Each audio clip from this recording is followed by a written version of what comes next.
Assalamualaikum warahmatullahi wabarakatuh. Alhamdulillah, wassalatu wassalamu ala rasulillah wa ala alihi wa sahbihi ajma'in. Allahumma salli ala Muhammad wa ala ali Muhammad kama sallaita ala Ibrahim wa ala ali Ibrahim wa barik ala Muhammad wa ala ali Muhammad kama barakta ala Ibrahim wa ala ali Ibrahim fil alamin innaka Hamidum Majid. Amma ba'd. Terima kasih Ustaz Hanafi selaku pengacara majlis yang berbahagia di jawatan kuasa masjid yang dipromosikan oleh Datuk Mufti Negeri Perlis, Datuk-datuk, datin-datin, tuan-tuan, puan-puan, muslimin muslimat yang dirahmati Allah sekalian.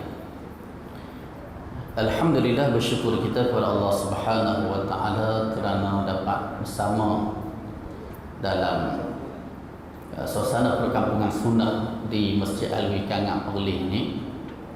Kalau nak kira pagi tadi ni slot yang keberapa dah ni? Pagi tadi subuh 1, lepas tu Datuk Ju 2, Datuk Dr. Fatul Bari yang ketiga, Datuk Dr. Radhi yang keempat, yang kelima tersak Datuk Mufti. Jadi hak mai yang 4, 5 ni 6, tak ada Datuk lagi lah. Kan? Okey, tajuk untuk slot ni hak-hak wanita dalam maqasid syariah. Kalau nak kira perempuan kena bentang kan, ni tajuk mereka.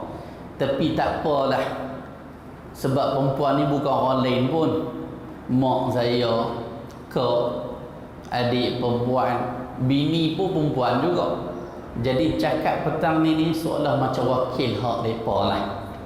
Dan mereka tu juga adalah orang kita sendiri. Jadi tuan-tuan dan rahmati Allah sekalian, hak-hak wanita dalam maqasid syariah.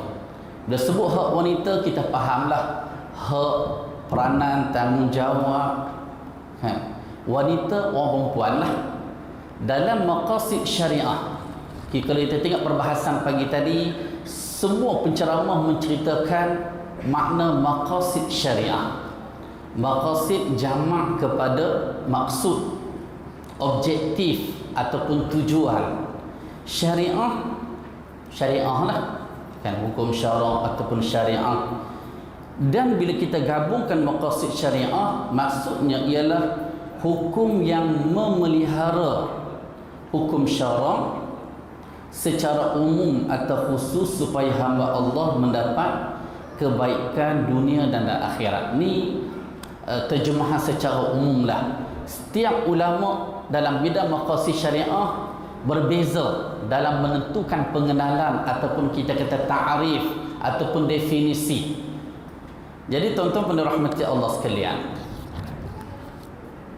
bila kita didedahkan dengan maqasid, dia tidak dapat lari daripada membincangkan 3 perkara. Daruriyah, kan, daruriyah kita sebut tentang kewajipan asasi. Yang kedua, hajiat, benda yang melibatkan keperluan. Dan yang ketiga, tahsiniyat, sesuatu yang bersifat kehendak ataupun sesuatu yang bersifat penyempurnaan. Dan 3 perkara ni menjaga 5 pula, kan, menjaga 5 perkara. Yang hari ini kita bincang tentang hifzuddin, menjaga agama, hifzun nafs, menjaga diri ataupun menjaga nyawa ataupun menjaga jiwa, hifzul aqli, menjaga akal, hifzun nasab, menjaga keturunan, dan yang kelima hifzul mal, menjaga harta. Bila bercakap tentang 5 perkara ni, di bawah daruriyah, hajiyah dan tahsiniyah, boleh kita faham dalam 2 bentuk. Yang pertama ialah kita nak memperkukuhkan apa sahaja perkara yang membawa kepada pemeliharaan 5 perkara tu. Jadi bila kita belajar maqasid, kita nak jagalah 5 perkara ni. Kan? Jaga agama, jaga nyawa, akal, keturunan dan harta. Jadi satu bentuk yang pertama kita memperkukuhkan. Dan yang kedua ialah kita menolak apa sahaja perkara yang membawa kepada kemudaratan setiap 5 perkara tersebut. Bila kita sebut macam tu baru kita faham. Maksudnya bukan perempuan saja dah hak kita nak jaga ni. Kan? Kita nak jaga ataupun kita nak elak sesuatu yang buruk berlaku pada wanita. Bahkan siapa-siapa jadi wanita special dalam perkampungan sunnah ni, tajuk khas membincangkan pasal mereka. Kita hak laki tak ada tajuk kita. Kan? Seolah terlepas pandang ke ataupun memang hak bincang tu kira laki dah lah tu. Kan? Cuma orang perempuan ni kadang-kadang dia perasai awaklah kami macam dia anak tiri ya. Kan? Cerita pasal syurga, orang lelaki ada bidadari, kami ni tak ada bidadara. Kan? Kadang-kadang orang perempuan terasa sebab nampak interaksi Al-Quran, nampak interaksi hadis seakan-akan lebih kepada orang lelaki. Kan? Tetapi sebenarnya banyak membicarakan tentang wanita. Bahkan Nabi SAW seperti mana dalam hadis yang direkodkan oleh Al-Imam Al-Bukhari, selepas Nabi bagi khutbah kepada lelaki, Nabi pi pula dekat orang perempuan, nak cerita specialnya orang perempuan. Masa Nabi bagi khutbah yang pertama tu, ni khutbah raya, kan? Satu khutbah je. Tetapi sebagai ulama faham 2 khutbah ni berdasarkan hadis ni lah. Lepas Nabi bagi khutbah, lepas tu Nabi pi pula dekat orang perempuan. Nabi kata itulah, tengok orang perempuan ni ramai masuk neraka. Kan? Jadi orang perempuan ni pelik lah. Kami ni orang baik sebab apa ramai masuk neraka? Patut orang lelaki lah masuk neraka ramai. Lalu Nabi kata, inna kunna tuksirna syaka wa takfurna al-ashir.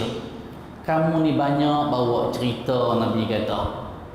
Dan kamu ni banyak kufur kepada suami. Maksudnya tak kenang budi kepada suami. Jadi tuan-tuan dan rahmati Allah sekalian.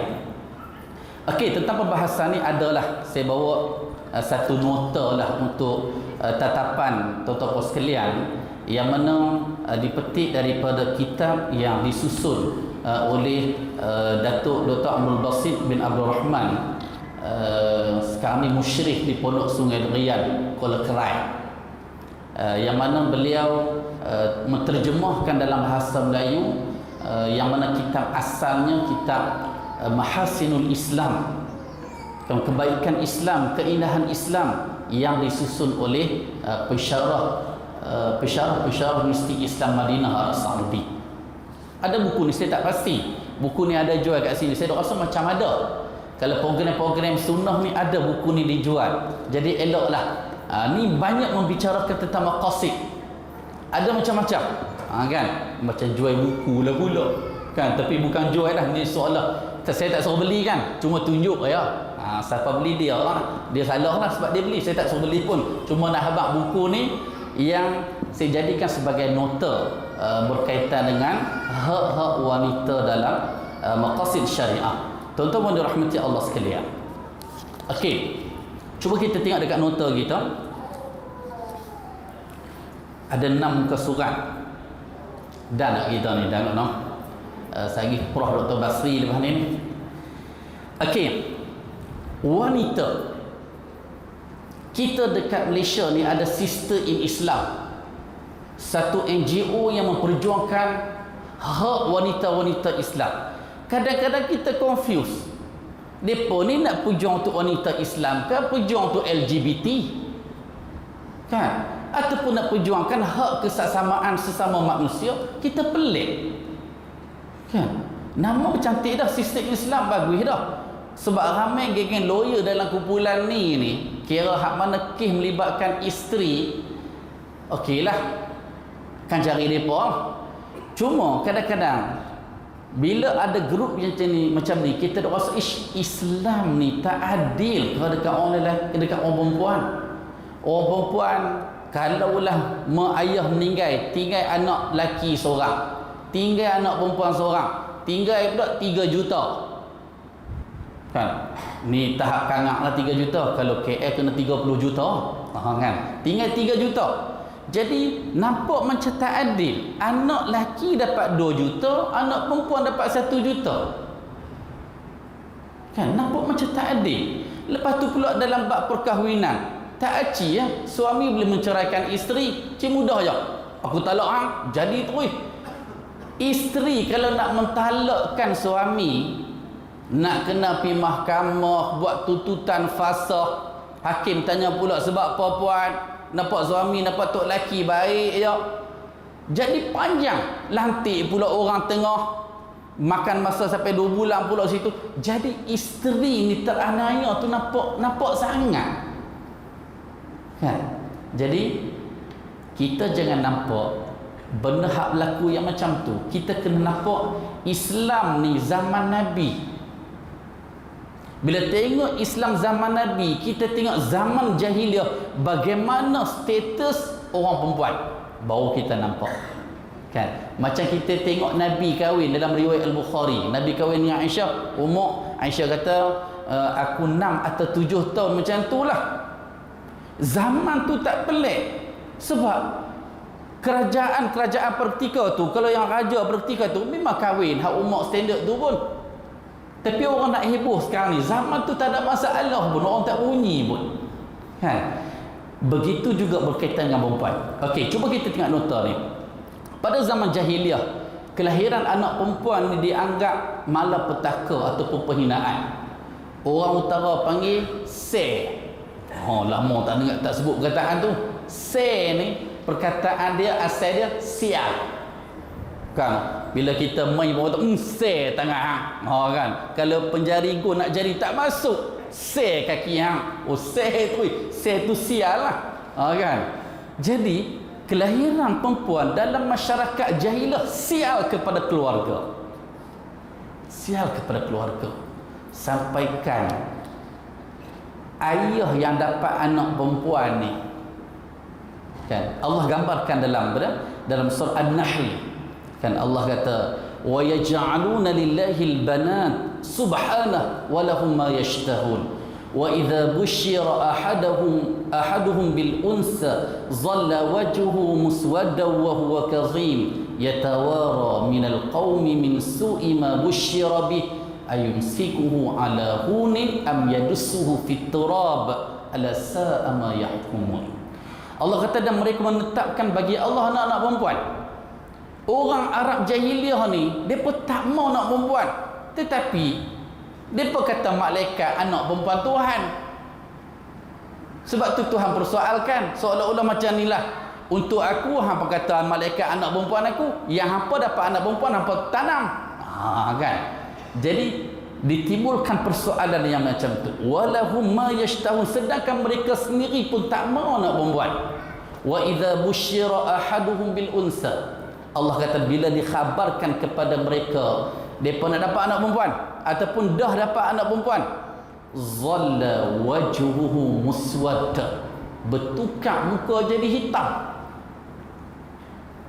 Bertukar muka jadi hitam ni, wa huwa kazim, dalam keadaan tu orang kata merah padam tu, muka merah padam. Tetapi kita kalau kata kulit sawo matang, kan, muka tak merah lah kalau merah kan, tapi muka jadi hitam, memang jadi hitam sebab kulit hitam lah, kan. Jadi Tuhan kata yatawara minal qaumi min su'i ma busyira bih, dia menyembunyikan diri pada orang ramai. Bila dia tahu kata dapat anak perempuan ni, dia larikan diri daripada masyarakat, malu. Seolah orang kata nak letak mana muka ni, malu dapat anak perempuan. Tuhan kata ayumsikuhu ala hunin, sama ada dia tanggung penghinaan orang duk kutuk dia, apa hang ni kahwin macam mana dapat anak perempuan, tak reti kerana ejah. Kan, kok lah sama dengan bini ejah, kau ni dapat laki, ejah kau ni dapat perempuan, kan. Am yadussuhu fiturab, ataupun dia tanam anak perempuan tu hidup-hidup ala sa'a ma yahkumun. Allah kata alakah buruk apa yang mereka tetapkan. Buruk apa? Untuk Tuhan kata ada anak perempuan, untuk mereka sendiri anak perempuan tak mau. Jadi Tuhan kata ala sa'a ma yahkumun, betapa buruk apa yang mereka tetapkan itu. Okey. Begitu juga kalau kita tengok bagaimana Sayyidatina Aisyah radhiyallahu anha, tengok kat bawah tu meriwayatkan ada seorang perempuan miskin, dia bawa 2 anak perempuan pergi jumpa Aisyah. Mungkin mereka ni orang miskin lah kan, miskin, makan tak cukup. Jadi Aisyah bagi 3 biji kurma. Kita kalau ni bagi 3 biji kurma, kita alah kedekut tu rumah 3 biji je, mailah sekilo, kan? Tapi makanan tu nak cerita, rumah Rasulullah ni makanan tak mewah.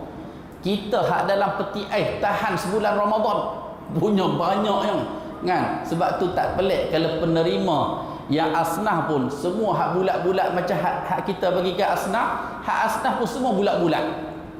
Bukan tak cukup makan kita kat Perlis ni, cuma duit hadipa dapat tu untuk pengurusan anak, sekolah, beli anak, beli susu anak, berjenis macam tu lah kan.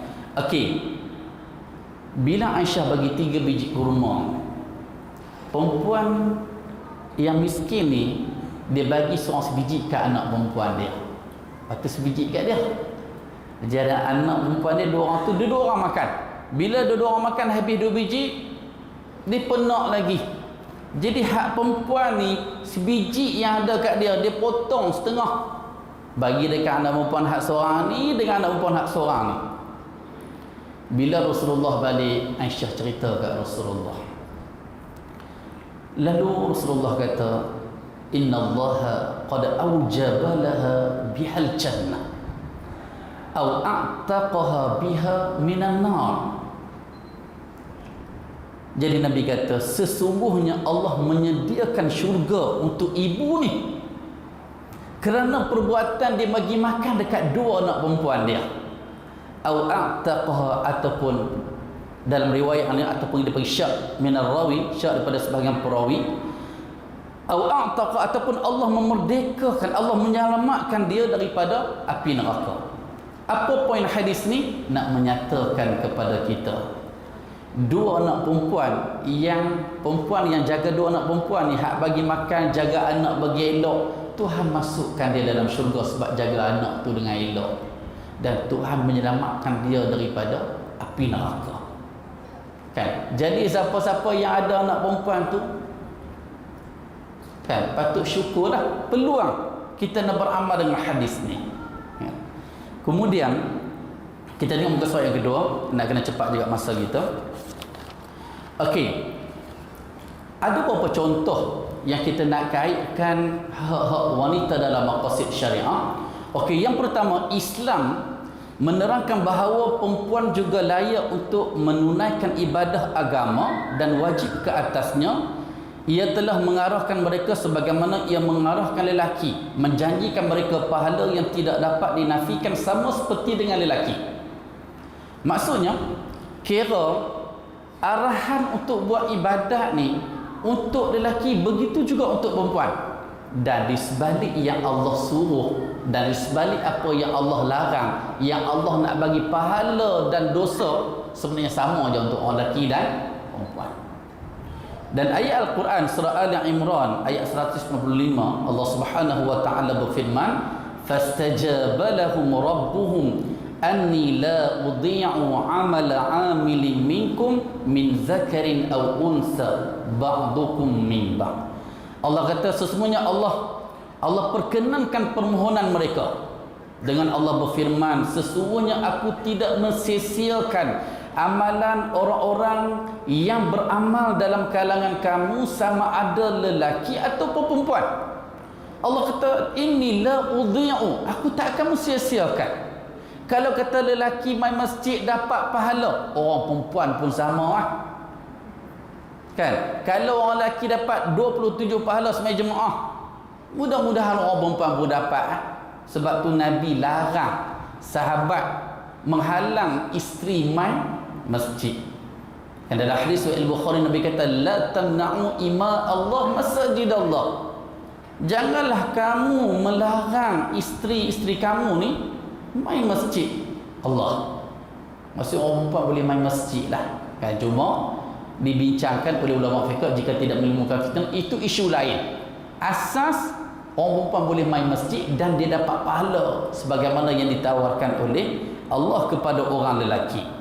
Begitu juga dalam surah Al-Ahzab ayat 35, Allah Subhanahu wa taala berfirman, Allah sebut innal muslimina wal muslimat wal mu'minina wal mu'minat wal qanitina wal qanitat.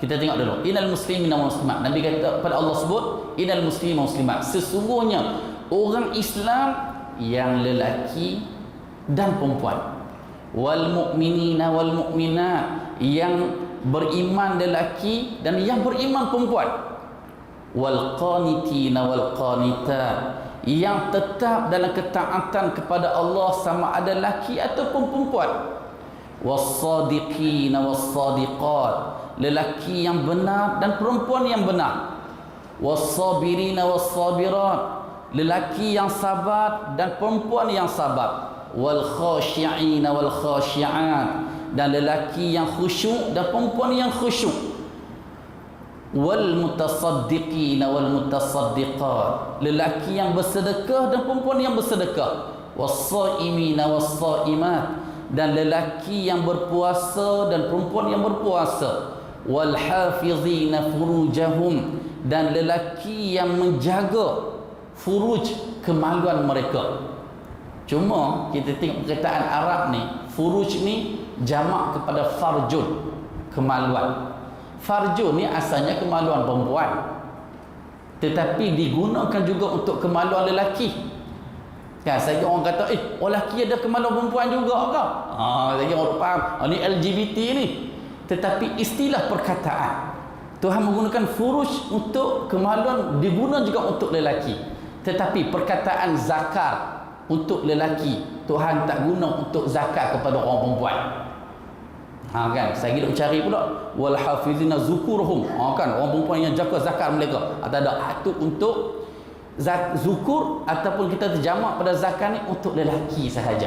Tetapi furuj jamak kepada faraj digunakan juga oleh Tuhan, wal hafizina furujahum, lelaki yang menjaga kemaluan mereka, wal hafizat, dan orang perempuan yang menjaga kemaluan mereka. Bukan Ustaz Lola, Tuhan cerita ni. Cuma Ustaz nak cerita beza furuj dengan zukur tu. Kan, bila cerita Lola, orang pun buka mata cerah. Padahal tadi nak lena lah. Kan, wadzakirin Allah katsira, dan Allah kata lelaki yang banyak ingat kepada Allah, wadzakirat, dan perempuan yang ingat kepada Allah. Allah kata apa? Ni ayat hujung ni. Nak cerita, Allah sebut dari awal lelaki yang Islam, beriman, yang sentiasa taat, yang bersedekah, yang benar, yang sabar, yang khusyuk, yang puasa, yang menjaga kemaluan mereka, yang ingat kepada Allah, lelaki atau perempuan, a'adallahu lahu, Allah sediakan untuk mereka. Tak kira lelaki dan perempuan, sama aja. Allah sediakan untuk mereka, Allah kata maghfirah, keampunan daripada Allah, wa ajran azima, dan pahala yang besar. Jadi kalau kita sebagai perempuan, apa yang kita nak rasa isterkilannya, kan? Tak, Tuhan bagi sama. Tuhan bagi sama. Kan? Cuma hak bidadari itu, wallahu alam, ada sesuatu yang Tuhan nak bagi dekat perempuan yang Tuhan tak cerita. Kan? Sebab kita hak lelaki, kalau kita bagi kat bini kita, bagi banyak-banyak pun dia akan tanya, hak ni saja ke abang? Ada lagi hak lain? Kan? Kalau orang perempuan bagi kat lelaki, bagi satu je, alhamdulillah, terima kasih ayang. Ayang terus bunyi. Kan, dia beza lah. Kalau ayang dekat Terengganu tu jadi ayam semua, kan? Maksudnya bila bagi tu, orang lelaki dapat 1, 2, 3 benda, tak apa dah. Mungkin sebab tu kot sebahagian ulama tafsir kata Tuhan sengaja tak sebut untuk orang perempuan ni, yang bidadari untuk lelaki, untuk perempuan nak bagi apa? Kan? Sebab nak bagi bidadari, dia ada laki dia dah. Kan? Jadi kita kata tak aci kan. Kita tak apalah hak lebih untuk lelaki, kita dapat perempuan lebih. Untuk orang perempuan Dia pun nak lebih tak? Balik-balik tengok orang tua ni lagi, balik tengok orang tua ni lagi. Kan? Jadi tak bahaya. Seolah orang perempuan ada sesuatu yang mereka nak dan Tuhan rahsiakan. Kan? Okey, kemudian yang kedua, dan walaupun angka situ nombor 3, tetapi sebenarnya 2 lah contoh yang kedua. Dalam Islam, perempuan diberi hak untuk memiliki harta dan menguruskannya sebagaimana yang disukai. Isu ni kita kena faham. Kadang-kadang zaman kita ni ramai isteri yang bekerja. Kadang ada suami ni dia kata, okey, you bekerja, I benarkan you, tetapi kad gaji you I pegang. Amboi sedapnya. Kan? Sebab kalau you I tak benarkan, you tak boleh bekerja. Kan pandai ayat dia kan. Jadi dia pegang kad tu, sedaplah. Yang perempuan kerja sampai akhir bulan, gaji laki yang pegang. Okey. Ayat ini cuba kita tengok. Kan? Dalam surah An-Nisa ayat 32, Allah kata lirijali nasibum mimma iktasabu walin-nisa'i nasibum mimma iktasabn. Bagi lelaki ada bahagian daripada apa-apa yang mereka usahakan, dan bagi para wanita pun Tuhan kata ada bahagian daripada apa-apa yang mereka usahakan. Sebab tu orang perempuan faraid dia dapat pusaka juga. Kan? Maksudnya orang perempuan boleh memiliki harta. Sebab tu bila kahwin, orang lelaki wajib bagi mas kahwin. Mas kahwin itu sebagai harta untuk isteri itu. Kalaulah dia tak ada kuasa untuk memiliki harta ni, kan, itu barulah nampak sangat Tuhan menganak tirikan orang perempuan ni. Okey, kemudian yang ketiga, Islam juga memberikan hak wanita untuk mewarisi harta. Anak perempuan, cucu perempuan, nenek, isteri dan wanita yang memerdekakan hamba. Kalau kita belajar faraid tuan-tuan sekalian, dia panggil al-warithatu minan nisa. Penerima pusaka dalam kalangan orang perempuan. Ada berapa? Ada berapa? Ustaz, faraid tak ada lagi dah perkampungan sunnah Ustaz. Hak 6 ni baru tajuk lain. Mungkin yang ke-7 kot. Kan? Okey, ada 10 penerima dalam kalangan orang perempuan ni. Yang pertama kita kata bintun. Kan, bintun anak perempuan. Bintul ibni anak perempuan kepada anak lelaki. Maksudnya kalau anak perempuan kepada anak perempuan, dia tak termasuk daripada penerima pusaka. Walaupun kita kata ustaz aci ya, dak Tuhan yang tentukan. Tetapi dia boleh tak dapat harta? Dia dapat cara kot lain lah. Kalau ada lebihan, dia akan dapat melalui peruntukan zawil arham. Dalam fatwa perlih ini, lebihan duit faraid kadang-kadang setengah orang. Kan kita ambil contoh, mak ayah meninggal, mati, tinggal harta 2 juta. Tinggal anak perempuan seorang. Tak ada adik-beradik hak terdekat ni. Ada hak jauh. Jadi hak anak perempuan ni dapat berapa? Dapat 1/2. Bila dapat 1/2, dia hanya dapat 1 juta. 1 juta lagi nak bagi ke mana? Baitul Mal. Kalau perlih ni maib senang. Jadi maib berkuasa penuh untuk menentukan 1 juta ni. Dalam pandangan fatwa perlih, kita mencadangkan supaya maib memberi lebihan yang kita kata pusaka ni, yang tak ada penerima ni, kepada zawil arham. Zawi itu arham ni perkataan rahim, kan, silaturahim, maksudnya orang yang ada hubungan dengan si mati. Mungkin dua pupu, 3 pupu ke 4 pupu ke, maksudnya orang yang ada ikatan tetapi jauh. Jadi bintul ibni, ummun, mak. Yang ketiga mak. Lepas tu tok, jaddatun min jihatil tok sebelah mak. Lepas tu yang kelima tok sebelah belah ayah. Tu ke perempuan dia tu. Lepas tu mana lagi? Ukhtus syaqiqah, saudara perempuan. Kan, saya mati tinggal adik perempuan, kak saya. Tu ukhtus syaqiqah lah. Kami satu pak satu mak. Kan? Ukhtul li'ab, saudara perempuan sebapa. Saudara perempuan seibu. Dah jadi berapa dah? 8. Yang ke-9 az-zaujah, isteri. Yang ke-10 al-mu'tiqah, orang perempuan yang memerdekakan hamba. Hamba dia nanti dah bekas hamba tu, tiba-tiba mati, tinggal harta pusaka. Yang memerdekakan ni adalah salah seorang penerima pusaka dia, kan? Jadi nak cerita bagaimana Islam jaga hak wanita dalam keadaan masyarakat jahiliah Mekah dulu tak bagi apa-apa ke orang perempuan. Kita duk rasa tak aci ustaz, awak orang perempuan dapat setengah, orang lelaki dapat. Jangan bayang sekarang, bayangkan zaman sebelum Nabi, orang perempuan sekupang pun tak dapat. Oh, bahasa muda, sekupang pun tak dapat. Bukan sekupang, seduit pun tak dapat. Tak dapat langsung. Bahkan kalau kita tengok cerita dalam ni, kan, pada zaman jahiliah, kalau seorang lelaki meninggal dunia, tinggal isteri dia jadi harta pusaka. Patut orang perempuan yang komplain nak lebih-lebih ni kena tengok zaman jahiliah dulu lagi dahsyat. Perempuan bukan penerima pusaka, perempuan adalah harta pusaka. Adik-beradik lelaki yang terima pusaka, termasuklah bini abang dia, termasuklah bini adik dia. Kita kata sekarang ni macam ke ipar adik ipar dah, kan? Jadi hak penerima pusaka ikut lah. Dia rasa ish ke ipar aku ni tengok vok lagi, kan? Nampak ini boleh buat bini, dia buat bini dia.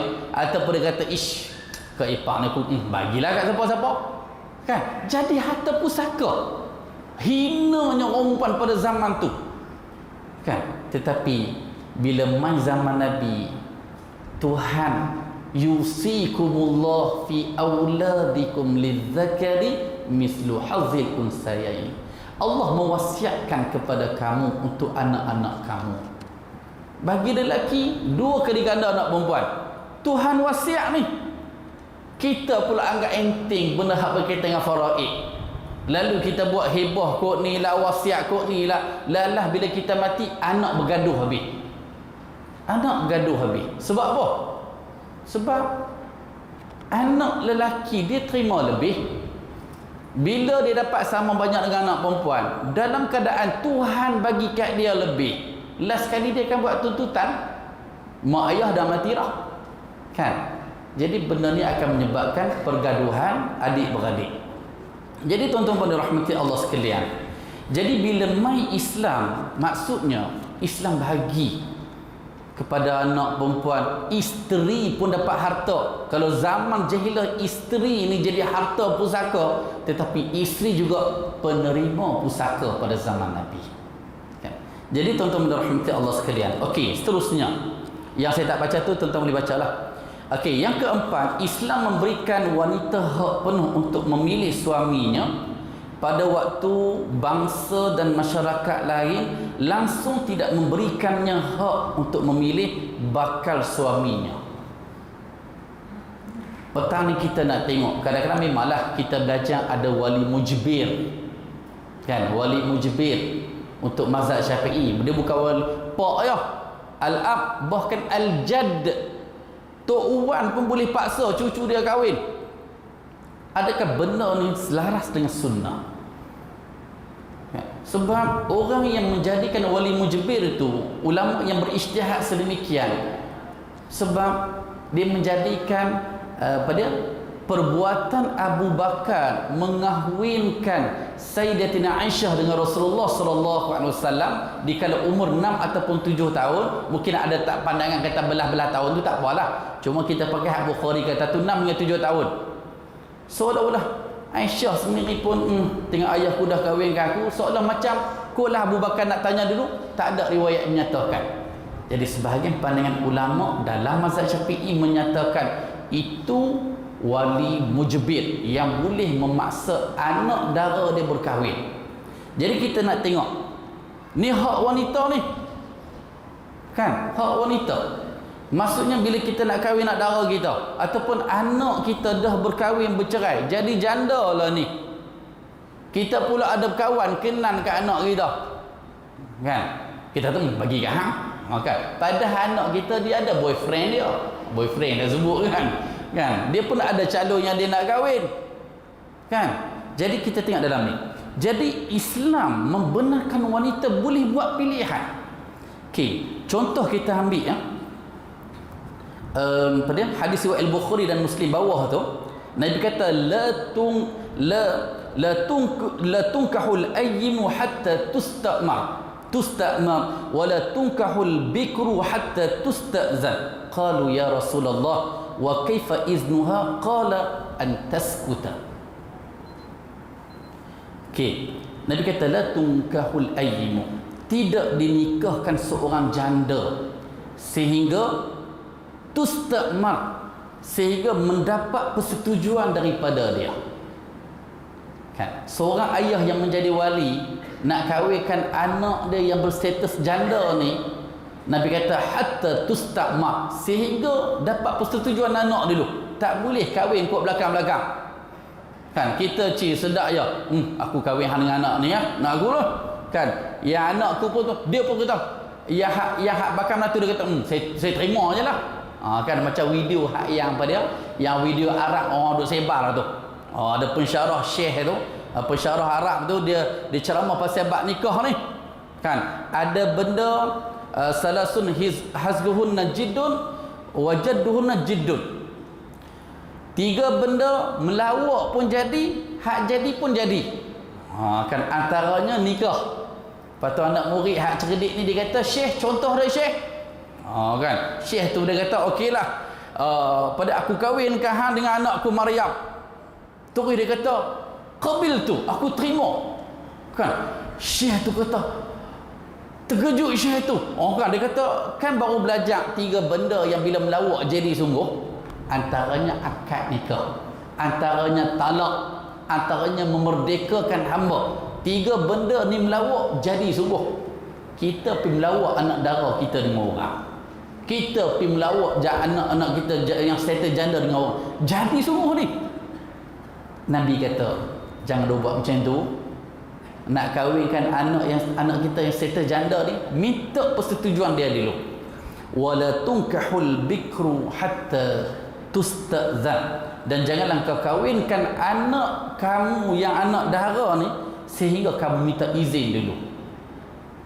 Kan? Jadi saya tengok orang hak jenis pakai wali mujibir ni, kita menghormati pandangan wali mujibir ni, bukan pandangan calon-calon orang. Imam Syafi'i sendiri kan bukan calon-calon orang. Cuma kita kata kalamun nas, perkataan manusia yang bukan nabi, yukhas wa yutrak, boleh kita ambil dan boleh kita tolak. Hak kita tak boleh nak tolak perkataan nabi hak kita baca sekarang ni. Jadi jelas Nabi kata wala tunkahul bikru hatta tustazan, jangan kamu kahwinkan anak dara kamu sehingga kamu minta izin dulu.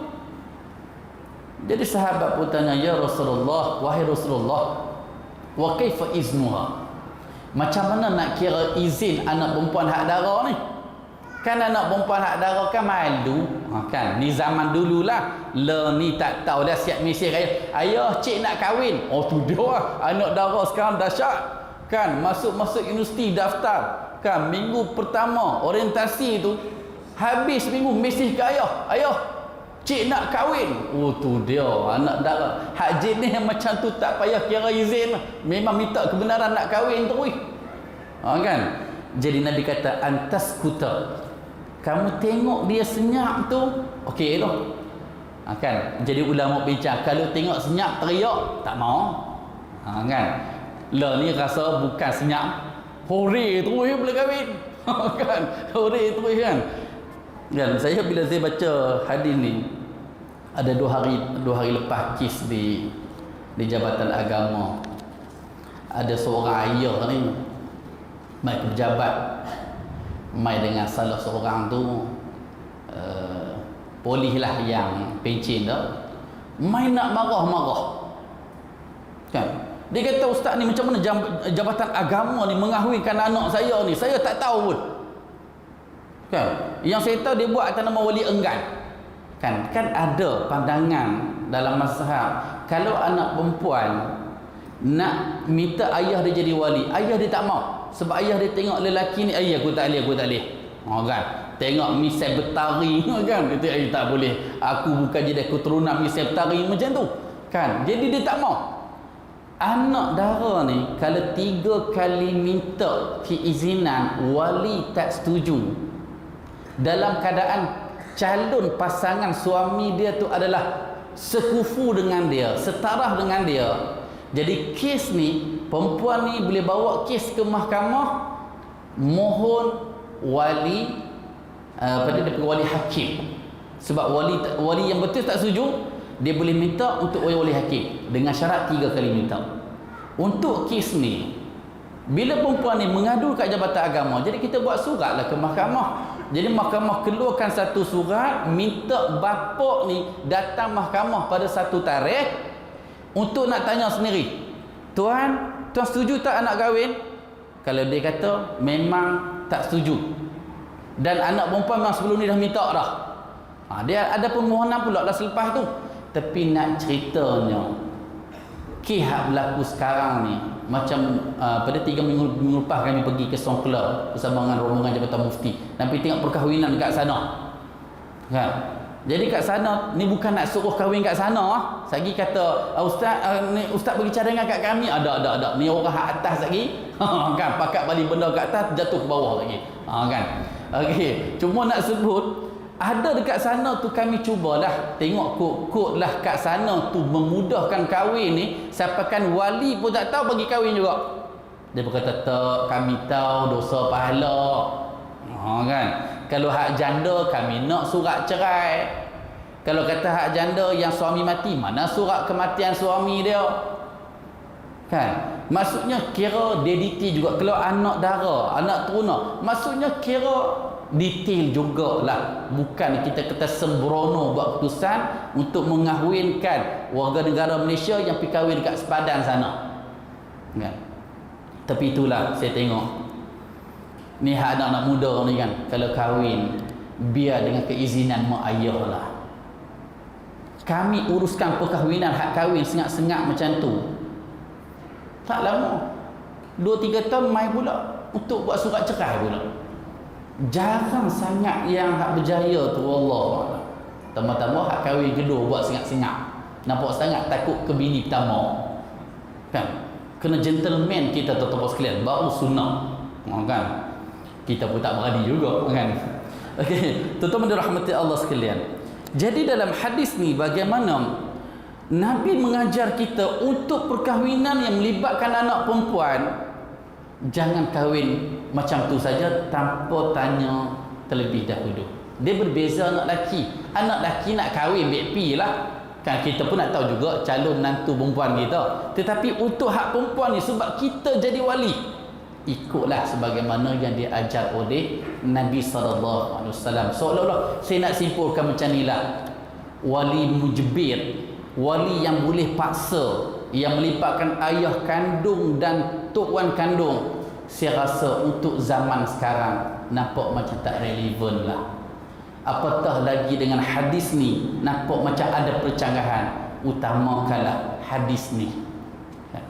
Tuan-tuan dan rahmati Allah sekalian. Yang kelima, Islam mewajibkan atas lelaki yang mahu berkahwin dengan mana-mana perempuan agar memberinya mahar mas kahwin untuk melembutkan hatinya.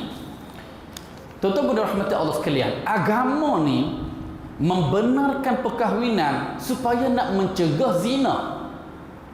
Agama jaga hak wanita, kan? Agama jaga hak wanita. Sebab kadang-kadang orang perempuan ni, ni kok lain pula, kan? Okey, tasak kita sokong perempuan ni lelaki pula, kan? Supaya dia-dua sayang ke ustaz. Okey, kadang kita tengok isteri ni, kadang bila suami minta kebenaran nak kahwin yang kedua, sebab apa kita tak bagi? Sebab suami nak buat sunnah lah tu, kan? Isteri kata, ustaz pergi sembahyang jemaah dah, sembahyang jemaah dah, pergi dah. Puasa sunat pun dia puasa sunat dah, tapi rasa tak boleh, kan?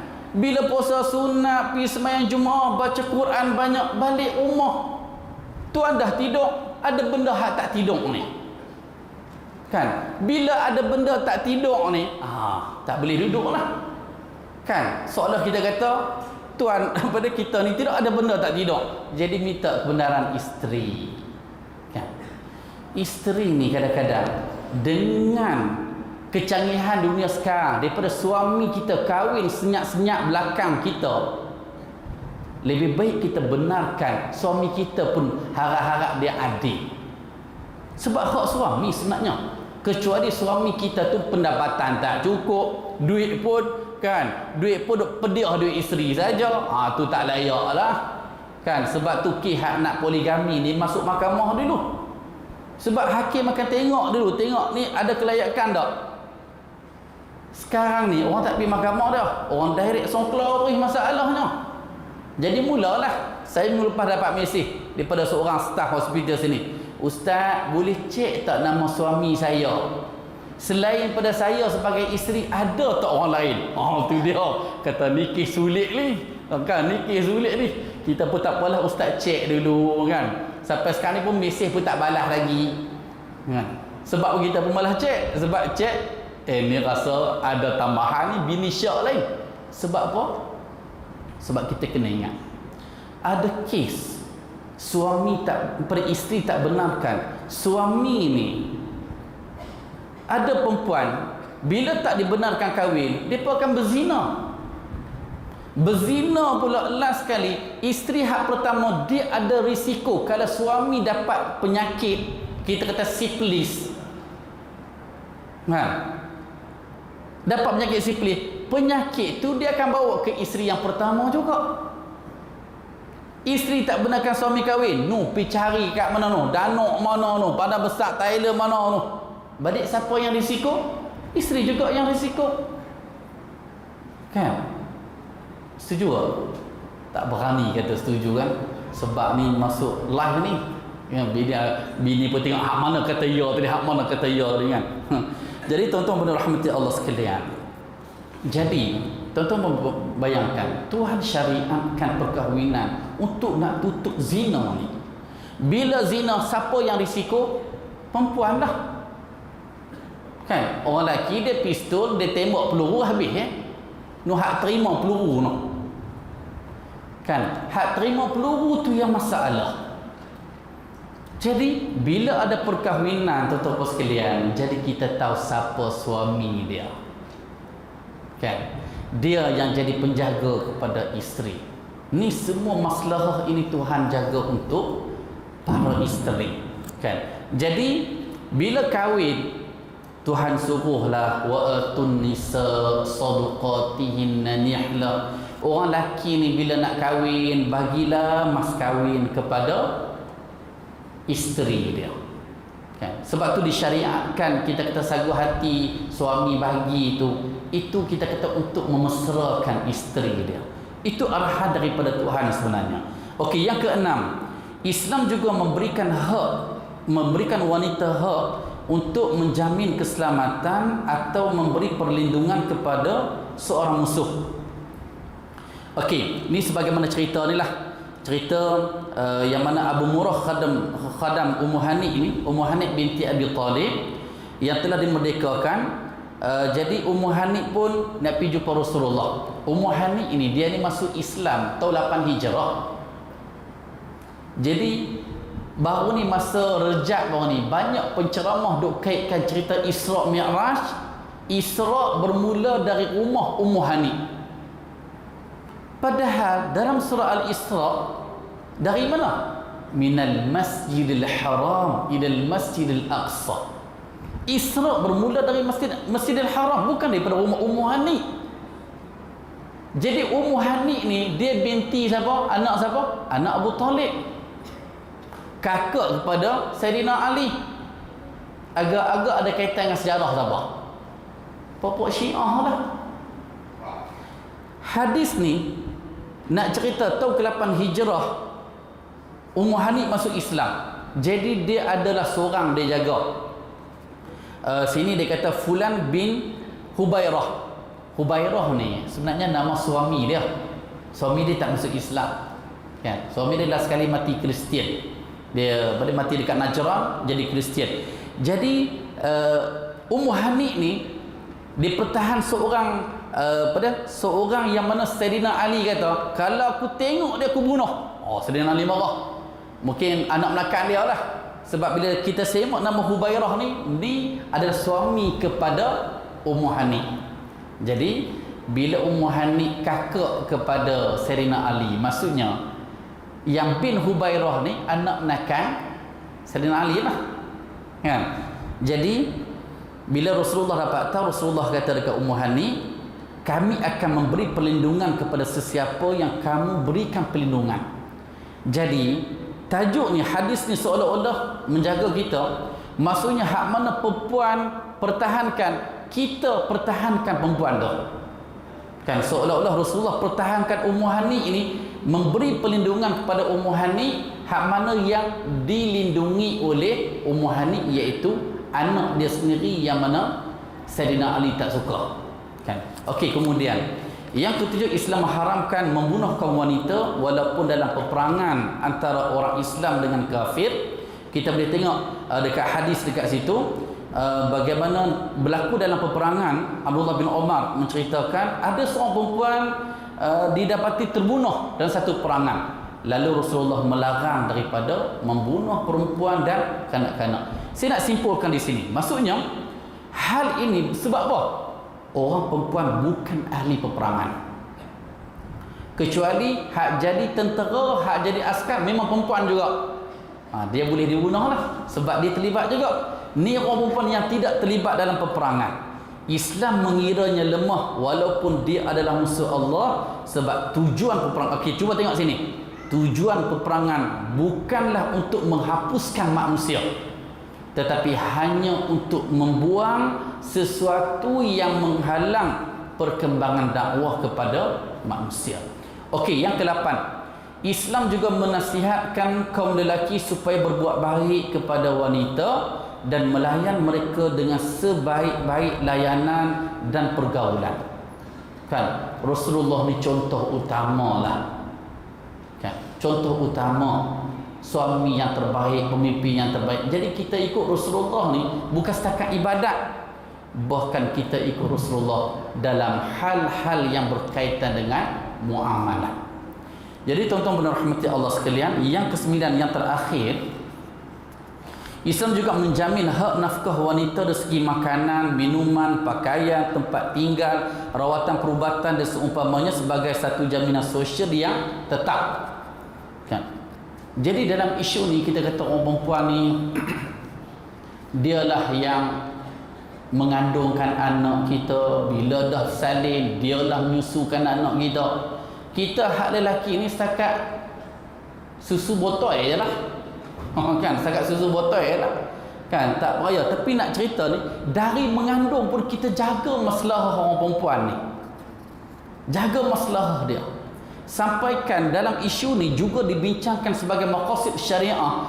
Bagaimana ada kes orang perempuan mengandung. Saya pun tak tengok masa saat ni, 5 minit lagi. Tapi itulah, tadi saya rasa macam mula pukul 2 suku kan. Ni 3.12, saya ada 3 minit lagi. Kan, tak apa, saya provasi ambil selepas saya kan. Tak apa. Okey, dalam isu orang perempuan mengandung, dalam Al-Quran Allah berfirman, wala taqtulun nafsal lati harramallahu illa bil haqq. Jangan kamu membunuh jiwa. Wala taqtulun nafsal lati haramallah. Janganlah kamu membunuh sesuatu jiwa yang diharamkan oleh Allah kecuali dengan kebenaran. Hak kebenaran tu dalam peperangan lah, kisosnya, rejamnya, atau boleh bunuh lah. Tetapi dalam isu ni, contoh saya ambil, nak jaga masalah orang perempuan. Kadang-kadang orang perempuan yang mengandung anak ni ada sesuatu penyakit yang mana bila dia mengandung, kandungan itu merisikokan dia. Kan? Kandungan itu risiko. Kalaulah tunggu sampai 9 bulan sampai bersalin, ibu hak bersalin ni mungkin akan mati. Risiko kematian pada mengandung tu. Okay. Jadi dalam isu ni Tuhan kata jangan bunuh jiwa. Hukum gugung anak pun haram. Kan? Okey, nak pakai hak mana senaknya? Kalau tak gugung anak, ibu akan mati. Kalau gugur anak, kita bunuh satu jiwa juga. Kan? adalah fatwa yang kata boleh gugurkan anak jika kandungan itu kandungan yang berisiko selagi mana tak cukup 4 bulan kandungan. Adalah fatwa tu.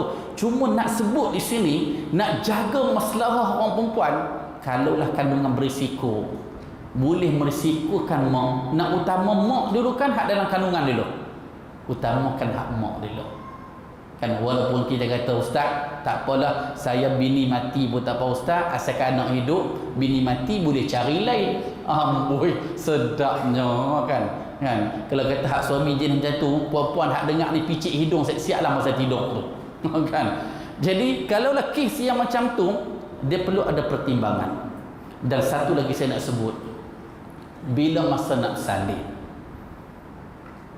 saya tengok ramai orang kita pergi cari pakar perbidanan hak lelaki dalam keadaan pakar perbidanan ramai yang perempuan pun.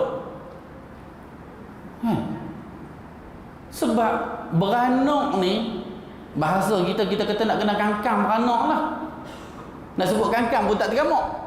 Bayangkan tempat nak keluar anak tu mungkin berbeza antara salin cara biasa dengan salin operate. Operate ni setakat buka kat perut tu je. Walaupun kita tahu ada pandang setengah orang kerah, dia kata tak boleh, haram. Tetapi ada satu ketika kalau pakar tak ada, yang ada pakar lelaki, diharuskan sebab tak ada orang lain. Isu sekarang tuan-tuan sekalian, orang kita pergi cari kan. Saya terkilan ada satu benda lah. Sekali tu ada seorang ustaz lah, bawa ustazah pergi rumah saya. Ustazah tu masa tu nak salin lah. Saya tanya dia, ustazah nak salin kat mana? Itulah, saya nak pakai ada satu pakar kat ustaz tu. Laki perempuan? Laki. Ustazah ada perempuan? Itulah, saya dah nak 3 orang dah kat situ. Rasa selesa dengan dia. Yang ustaz hak sebelah pun mengiyakan kan. Dan saya dengar rupanya dikatakan pakar tu, orang putih panggil outer, pada outer. Dia seolah macam ni lah, ibu hak salin ni selepas salin jadi anak dara semula. Kan, seolah macam doktor tu punya kepandaian dia kan, tempat hak keluar kepala baby 10 cm ni boleh jadi anak dara semula. Jadi pakar ramai lah pergi ke situ. Tak apalah, hak tak faham sudahlah, hak faham ada 2-3 orang kan. Tapi nak cerita di sini ialah kita fikir masalah ke isteri kita dari mengandung sampailah bersalin anak, sampailah menyusu anak. Jadi hak itu adalah hak isteri kita.